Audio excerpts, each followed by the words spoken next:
Was macht man mit dem Thai-Mix von Betty Bossi? In der Suppe, darum nehmen wir die Pfanne dran und füllen sie mit Wasser. Und als erstes kommt ein Würfel Rindsbouillon drin. Ich werde das Ganze noch ein bisschen aufmotzen. Darum tun wir zusätzlich dann noch 2 Eier drin, noch eine Zwiebel und ein Pak Choi. Was ich auch noch gefunden habe, ist von Pschüssig Fideli. Da mache ich eigentlich sozusagen ein Bouillon mit Fläschchen, aber ein bisschen, ja, spicery. Die Zwiebeln schneide ich einfach in grosse Würfel schneiden.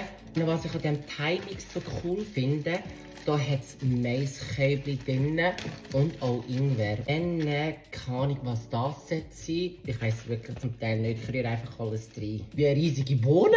Soll ich das alles so rein tun? Was ist das? Fordert, da sind noch irgendwie Blätter. Also das sieht ja auch ein bisschen falsch aus. Da.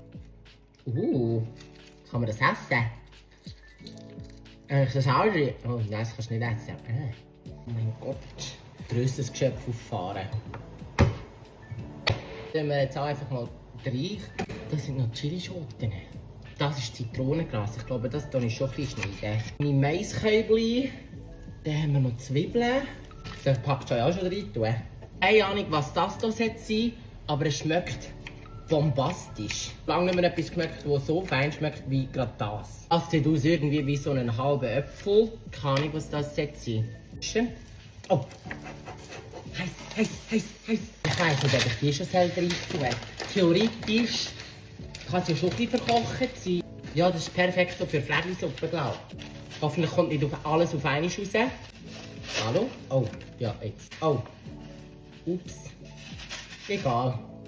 Haben wir gerade alles rein da. Jetzt habe ich doch bald zu wenig Wasser, glaube ich sogar. Ein bisschen viel gesehen. Schon eine Thai-Suppe machen, dann machen wir noch ein bisschen Bünzli-Gewürz, Rosettenfeuer rein. Weil Thai-Gewürz brennt ein bisschen. Ja. Ist überaus heiß.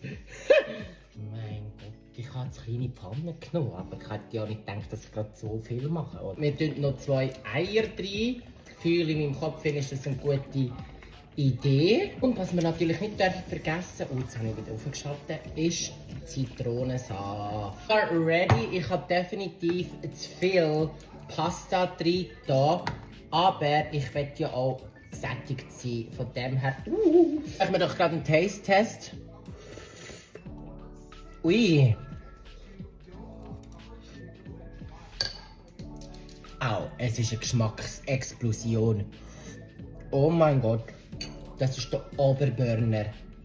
Wow.